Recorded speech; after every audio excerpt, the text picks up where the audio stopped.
Assalamualaikum warahmatullahi wabarakatuh. Alhamdulillah wa salli wa sallim ala sayyidina Muhammadin bin lisani jami'ati fi halqatil wasi'ah.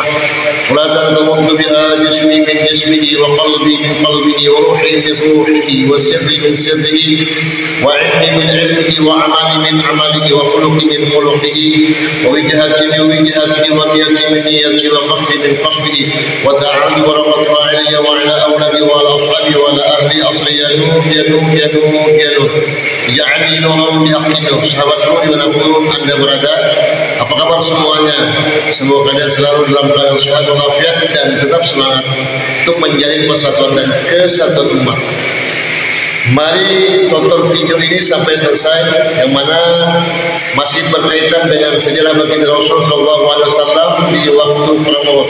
Tonton video ini sampai selesai. Selamat menyaksikan, semoga bermanfaat.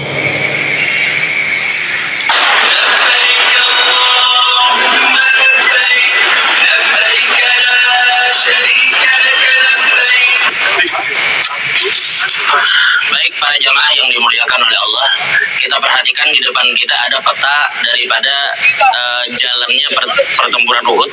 Cek 1 2 1.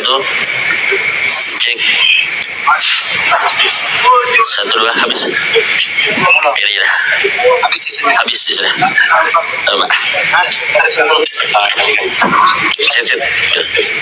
Baik para jamaah, tadi kan sudah di grup dikirimkan tentang proses bagaimana terjadinya pertempuran Badar kan. Nah jadi para jamaah, kita katakan kan pertempuran Badar terjadi di tahun kedua Hijrah kan.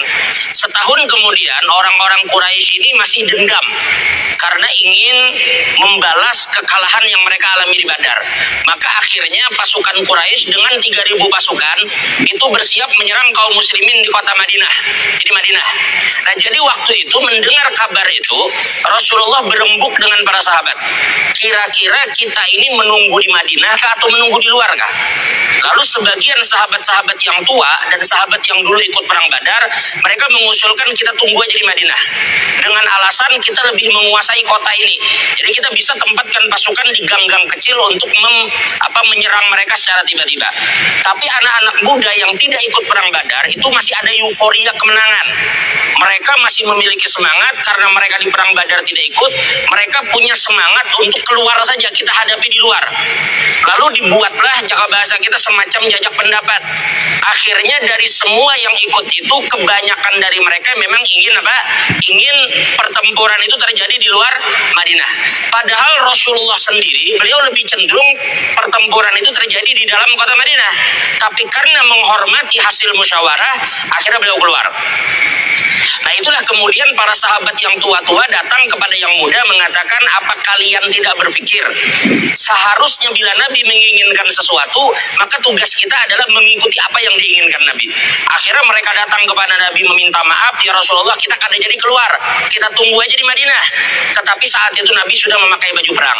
Maka Nabi katakan tidak pantas bagi seorang Nabi untuk melepaskan baju yang telah dia pakai, terkecuali Allah memutuskan bagaimana perkaranya. Artinya kalau menang kita menang, kalau syahid kita syahid. Nah akhirnya mereka keluar dengan 1.000 pasukan para jamaah. Jadi Rasulullah keluar dengan 1.000 pasukan sampai di tempat ini yang disebut dengan Masjidud Dir ya. Maka di sini Nabi sampai di tanggal 3 Syawal di hari Jumat. Coba bayangkan, pertempuran Badar terjadi di bulan Ramadan tahun kedua Hijrah. Sedangkan setahun kemudian di bulan Syawal mereka sudah bersiap untuk melaksanakan perang Uhud. Nah di tempat inilah 300 orang yang dipimpin oleh Abdullah bin Ubay itu kembali ke Madinah. Makanya disebut ruju'ul munafiqin. Orang-orang munafik kembali. 300 orang mundur. Tersisa 700 orang yang bersama Nabi, mereka melanjutkan ke tempat ini. Nah perhatikan gunung yang kita lihat ini adalah gunung Uhud itu para jemaah. Semua gunung besar gunung Uhud itu, jadi posisi Nabi mengambil posisi seperti ini. Jadi di mana Rasulullah mengatur pasukan, ujar Dr. Nizar, posisinya adalah di tempat yang sekarang jadi masjid itu. Itu adalah tempat komando Rasulullah di perang Uhud. Kemana arah pertempuran? Arah pertempuran ke sana. Sekarang coba pian perhatikan, gunung yang kecil itu tadi yang dinaiki orang banyak, itu adalah gunung rumah ini. Nah, jadi Rasulullah menempatkan pasukan di sini. Jadi Rasulullah itu secara alamiah terbentengi oleh adanya gunung. Sehingga sebanyak apapun pasukan dari sini, mereka hanya bisa menyerang Nabi dari sudut ini. Karena Nabi dilindungi oleh dua gunung. Jadi Nabi meletakkan pasukan di sini, ada gunung Uhud yang besar di sebelah sini, ada Jabal Rumah di sebelah sini. Jadi Rasulullah terlindungi. Nah, disinilah Rasulullah meletakkan 50 pemanah. Supaya apa? Supaya musuh yang mencoba menyerang dari belakang itu dipanah. Sehingga mereka tidak bisa mendekat. Sehingga Nabi fokus hanya dengan musuh dari depan. Nah, inilah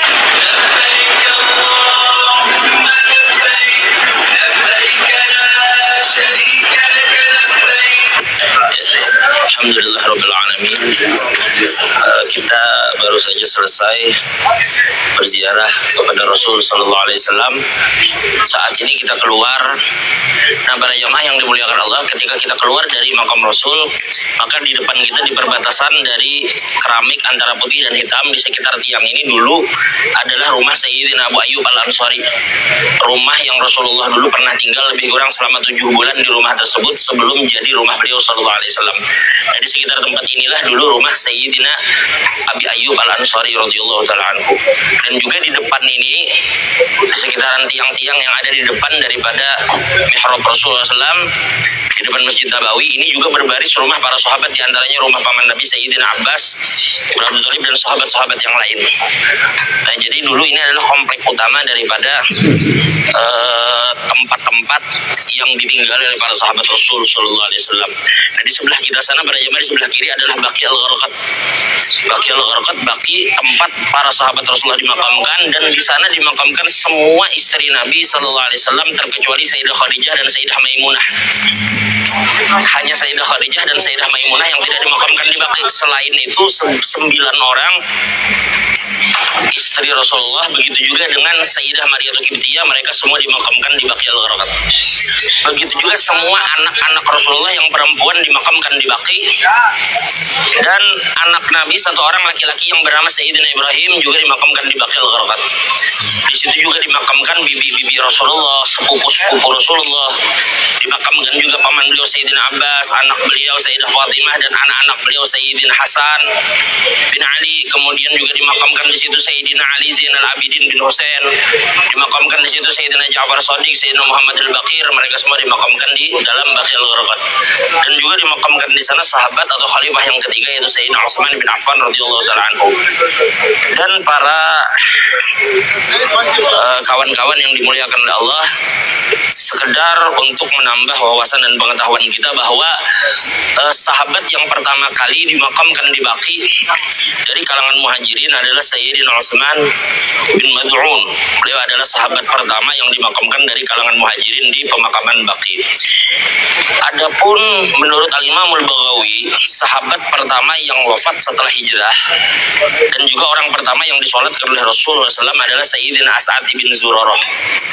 Beliau adalah penduduk Madinah yang wafat pertama setelah hijrahnya Rasulullah SAW dan pertama kali dimakamkan, disolatkan oleh Rasul Sallallahu Alaihi Wasallam adalah Sayyidina As'ad bin Zurarah. Adapun tadi dari kalangan muhajirin adalah Sayyidina Utsman bin Mad'un radhiyallahu taala anhu. Dan kalau kita perhatikan ke depan para jamaah, kalau kita dari Masjid Nabawi sebelah kanan Hujratul Rasul, ke depan sana nanti di sana ada Masjid Umamah, ada Masjid Abu Bakar. Disitulah tempat Rasulullah SAW melaksanakan sholat hari raya dan melaksanakan sholatul istisqa. Karena di sana adalah tanah lapang, di sana adalah lapangan. Rasulullah melaksanakan sholat hari raya di lapangan dan disitulah tempatnya.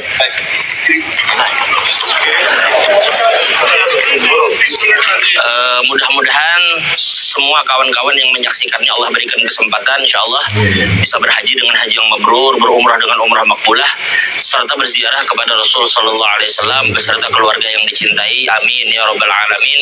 Wassalamualaikum warahmatullahi wabarakatuh. Waalaikumsalam warahmatullahi wabarakatuh.